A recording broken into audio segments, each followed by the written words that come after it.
Well, Tulane baseball has proved the last few years that when the lights are at their brightest, Jay Ullman's players are at their best. The Green Wave look to continue that trend at the AAC tournament.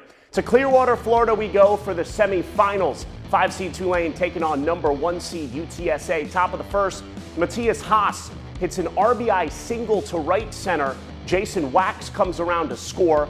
1-0 Wave. We'll go all the way to the top of the fifth now with a runner at third. Tulane trailing UTSA 3-2, but the former Holy Cross Tiger Gavin Scholes hits a sac fly to center.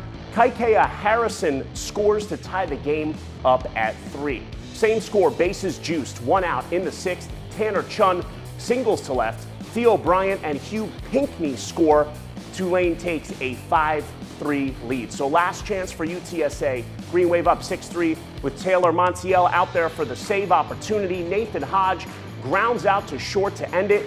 Tulane does it again, this time topping the Roadrunners 6-3, and the Green Wave is heading to the AAC title game for the 3rd straight year. Head coach Jay Ullman shared his pitching philosophy for Sunday.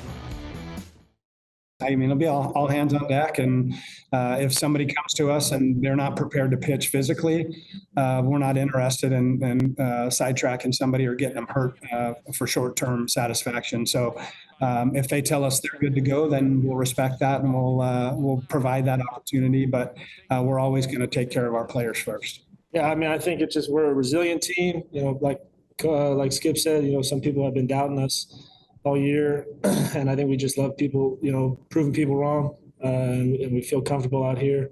And you know, this is the type of baseball that we can play when we're right.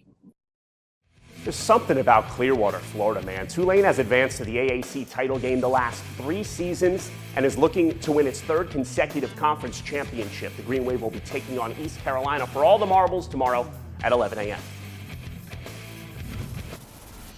Now, the first question any LSU fan had entering the SEC tournament was, will the Tigers get a top 8 national seed to set themselves up to host a super regional? Well, last night's win over Texas A&M definitely helped their case, and beating Ole Miss in the semis certainly wouldn't hurt it. To Hoover we go, Rebels and Tigers. We start in the top of the first. Ole Miss up, and Will Furness hits a solo shot the opposite way, and the Rebs take an early 1-0 lead. We'll move on now to the top of the 4th inning. Rebels had a runner at second for sophomore Campbell Smithwick, who singles to right, drives in a run. Ole Miss takes a 2-0 lead, and guess what? That's all they needed as the Rebels hold on and knock off number 3 LSU 2-0. So the Tigers are eliminated in the SEC tournament. Ole Miss will play Vanderbilt in the conference championship. And when it comes to LSU, let's face it, the sky is far from falling. So after losing to Tennessee Wesleyan, Loyola's back is to the wall at the NAIA College World Series. But right now, currently in action at last check, leading UBC 8-6 in the 6th inning of British Columbia. We'll keep you posted.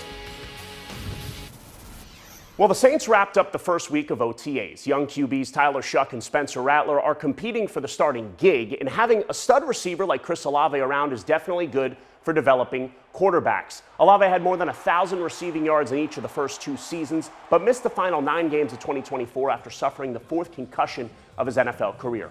You know, he's navigated that really well. I think, you know, again, he's playing excellent football right now, and so he'll be fine.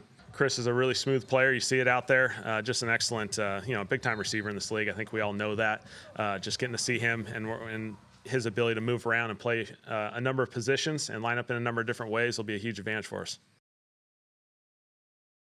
And Mallory, I know if there was any week that you would want Jared Paul Joseph here, it'd be tonight to do some, you know, some trash talk about his LSU Tigers losing. We're so happy to have you, but thanks so much for watching. Have a good rest of your night.